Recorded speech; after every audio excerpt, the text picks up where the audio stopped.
everyone. This is Michelle Gramoglia, the President and CEO here at Woodland Pond, and this is my weekly address for a Tuesday. Today is Tuesday, October 29th, 2024. Starting with some voting information. If you have not gone to early vote, I would strongly encourage it. I know that the lines are a little bit long, but that's the sign that a lot of people are using their voices. We've got a couple of opportunities for you. You should check the calendar as to when we're going, but it's super convenient that we have a location to do early voting right here in New Paltz. This goes to staff as well. As long as you live in Ulster County, you can vote here in New Paltz. For those that have absentee ballots, anyone that has a completed absentee ballot that you have not yet mailed in, you can bring it or have someone turn it in at one of the early voting sites. So you can bring it for a friend or whatever. And also, if you've lost your absentee ballot, you can go to one of the polling sites, which would be here in New Paltz, and get an affidavit ballot and vote there in person.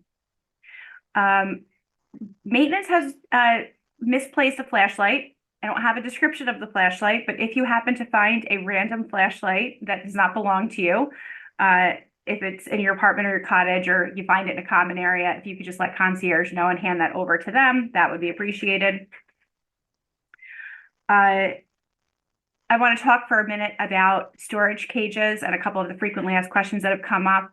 Then I have a couple of a little bit deeper topics. I have rate increase information for 2025 and calendar items, just to let you know what's on the agenda for the rest of the weekly address today. On the storage cages, there have been a number of questions as to what are we doing now, what is needed from me, and what happens next. What we need from everyone right now is an indication on your form of which style of cage you desire. This is not a guarantee that everyone will end up with what they ask for, and I need to make sure that that's very clear, because regardless of what everyone is looking for, we have to clear out south storage. All of those cages have to go away. And so that means that there is going to have to be a consolidation of cages in the north storage. So I want to make it very clear that you may have a cage in north right now. It's not a guarantee that that specific cage is going to stay. We have to get all of the puzzle pieces handed in by November 14th, which is the completion of that form. And then once we evaluate what everyone is requesting, we will go from there. The likely next step from that is that we will be individually contacting those residents that don't have a lot of things in your cage, but yet are asking for option 4, which is to keep a full cage. We need cooperation. We need teamwork and team spirit on this. We are more than happy to assist you in relocating a couple of suitcases or your bike if that's all that's in your cage.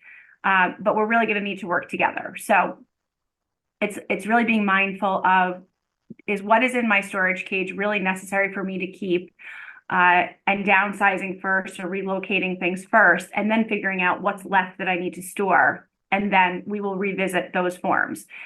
Once we have figured out what we're able to accommodate with all of those things, then we will be working on a process to assist residents in moving their belongings in the coming months, with the anticipation of that room being cleared in early spring. So right now, really the only two things, again, that you need to do are be mindful of what's in your cage. Think about, do I really need to keep everything, and begin the downsizing process if you don't, and we can help with that right now. And then filling out that form. And if you have reconsidered and in hearing this and asking what we're asking of everyone, you can put in a revised form if you'd like to. Again, the purpose of all of this is that South Storage will be a prime location where we can store items that will be needed for construction once the renovations begin in the spring, but that we do not want to have as either safety hazards or eyesores for residents. This is completely in line with our keeping in line with our dedication to having as little disruption of your lifestyle and your access to services while you are here and renovation is happening. But obviously there are some concessions that are going to have to be made, and this is one that we are asking for everyone's help on. The next item, oh, Tom did ask me to report that there is a catch basin at the main entrance. You've seen a couple of safety cones there. That concrete work to fix that is going to be done tomorrow, which is Wednesday the 30th. And at the same time, the concrete repair that needs to get done by the gazebo will also get done. That was damaged accidentally by the folks that did the lightning mitigation system upgrade a couple weeks ago. You will be getting in your email, for those that are email users, a survey from Constant Contact or linked through an email from Constant Contact from Lindsay. This is a completely optional, and we will make sure that that's very clear in the email, totally voluntary basis. We've been asked by a local student to participate in a study that he is doing related to things that impact seniors, and reached out and asked if we would share the link to the survey. It's a very simple survey. It is, completely optional for you to fill out.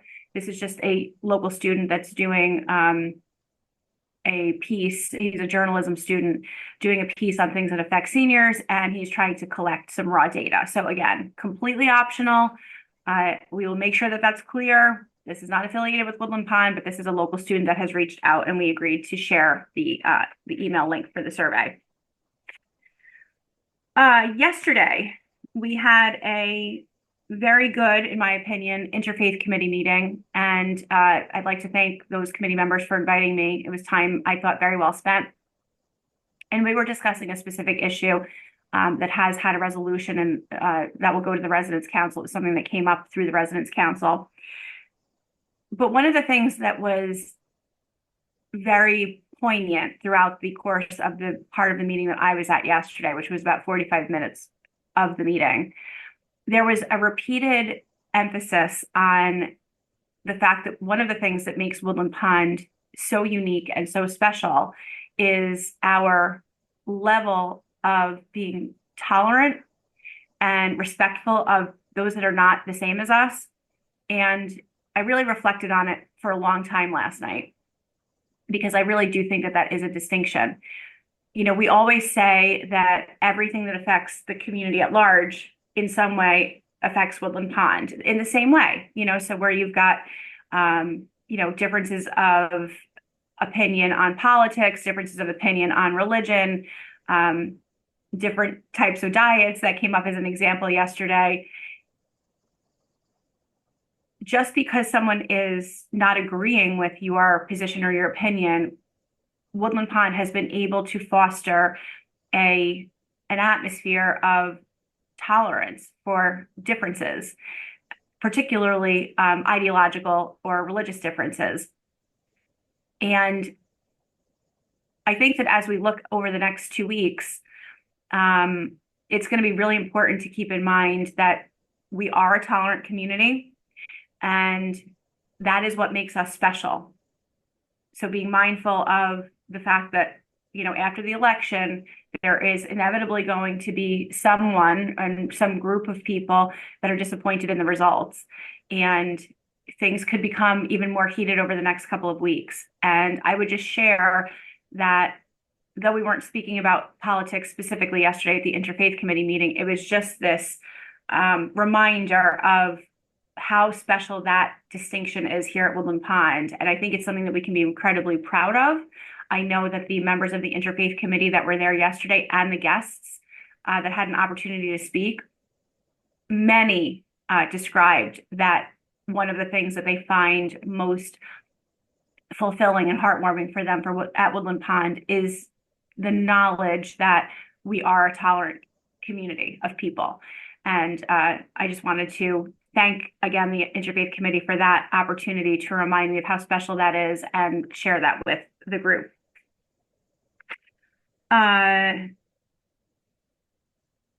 Calendar items, and then we're going to talk about rates. Today at 2:00 in the PAC, we have our Tony Musso, who is a guest lecturer, will be coming on thanks to the Benefit Fund. The Benefit Fund the Woodland Pond Benefit Fund brought Tony in. And he will be talking about the history of recording artists from the 50s and 60s. Tomorrow at 3 p.m. in the PAC is the annual Resident Association meeting. And I will just share with you at this point that tomorrow, I know that the Residents Council has information that they want to share with you, which they do annually. And that they've also asked Christy Battistoni to come. Christy will be providing some information and context related to the budget and rate setting. So I will make the announcement today, and then Christy will be able to elaborate a bit more tomorrow and kind of let all of those residents that maybe aren't completely familiar with, how the budget process works and, some comparative data, some influential data, those kinds of things. She'll be able to go into that in detail tomorrow. So you probably won't want to miss that. Thursday at 3 p.m. in the PAC is the Dulcimers Fall Concert. And this Sunday at 3 p.m. in the PAC, the MTNA, which is the Music Teachers National Association District 5 faculty recital, will be held here. So lots of good stuff coming on the calendar. So related to rates, for those that don't know this or could use a reminder, Woodland Pond prepares our budget annually with an internal deadline of the last week of October every year. The reason we do that is because we are required to submit for approval by the Department of Financial Services our proposed rates for 2025, well, for the next year. And those submissions are due into the Department of Health, usually in late October, early November. New York State law, actual law, public health law, Article 46, requires that we provide our residents 60 days notice of any changes in their monthly service fees or entrance fees. Now, of course, entrance fees don't affect the residents that are already here, but we make those announcements together annually, typically.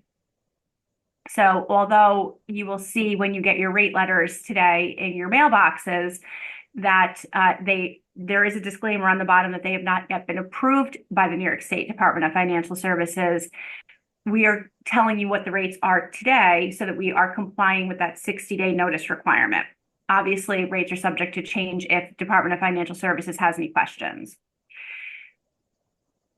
To be clear, we submit not only the rate requests in the format and with the justifying information to the Department of Financial Services, but they also request that we send our entire budget. And our budget files are extensive. They are built from the bottom up, so to speak. And what that means is we provide to each department head their spending for this current year to date. And as well, every department head is required to review all of their contracts that they have with all of their vendors in advance of providing proposed budget numbers for over 400 general ledger accounts for the upcoming year. And so it's really derived from what the department heads think that they're going to need in order to run their departments in as lean a way as possible without diluting any services to the residents. You will see tomorrow when Christy provides the detail that our single largest expenditure by far is salaries and related benefits. We are a service-based organization. We have 300 staff members and wages are a real thing. She will also be talking to you about how the unemployment rate being as low as it is in our region, lower than the national averages, lower than the state averages, and also the competitiveness of particularly staff in healthcare continues to drive a need for us to increase staff wages. Obviously, we want to do this, but what you will see in Christy's detail tomorrow is that salaries and wages are the single, not only largest expenditure, but are looking to see the biggest increase in 2025 versus any other line item in the budget. I also want to point out, and Christy will elaborate on this tomorrow as well, that this budget does not include any capital expenditure, any consulting fees, or any of that kind of stuff related to the renovation work, design work, and expansion. I know that that's come up, but it does not include that because all of that will be financed for in a financing that we're aiming for this spring. To that point, I would like you to be on the lookout for in a couple of weeks, probably the third week of November. I will be holding a special meeting, and maybe we'll do it at management Q&A. I'm just waiting. We're waiting for some numbers from the construction manager that we expect to get, I think, around November 19th. Depending on when management Q&A is, we're going to do a deep dive into the financing for the projects. We haven't done this with you in probably close to 6 months. So we want to give you that update as the numbers continue to get developed, as the design continues to get developed. But I wanted to make it very clear that this budget, again, does not contemplate any capital expenditures, any consulting fees, design fees, et cetera, coming out of the 2025 operating budget. That is part of the financing that will be done separately. So the numbers that you're seeing and the monthly service fee increases that are derived do not contemplate those costs because they have a separate financing source. When we do our rate setting, we take into account the needs of the community. And as well, we have intelligence on the national and state rate change information. That's something that we get as a part of a couple of our different industry groups. And it's very helpful to make sure that we're on a very similar path. We are always right in line with kind of where the industry is going, both nationally and at a state average. Christy will have that information for you tomorrow. But without further ado, the monthly service fee increase for next year will be 5%. It's been 5% a couple of times in the last 15 years. It's unavoidable based on the wage pressures that we're seeing. Christy will elaborate on that tomorrow as well. She's really got some good detail for you. But just to give you a little bit of an example, the amount that we're quoted for the premiums for our employee medical expense going up next year alone is over 11%. And that's not even taking into account the underlying wage pressures that are being seen. So I look forward to Christy going through those with you tomorrow. And she's prepared to go into whatever level of detail, whatever questions that you do have. Your rate sheets will be in your cubicles, your mail cubbies today. And I believe that those will be emailed out as well. If not today, then tomorrow. Of course, subject to New York State Department of Financial Services approval, but they really look to us to make sure as a consumer protection that the reasons and the justifications for the rate increases, whatever they are sound. And as many of you know, because you ask very savvy questions when you come to Woodland Pond, while there is technically no cap on what monthly service fee increases could be in any given year, the New York State Department of Financial Services really sees themselves as a guardian of the residents in this regard, and wants to make sure that, again, any rate increase is justified. And they do that actively. They will issue us a letter once they've approved the rates and feel that they're appropriate. So you do have that level of consumer protection there for you. I don't have anything else for my address today. I hope you all have a great day. Thank you.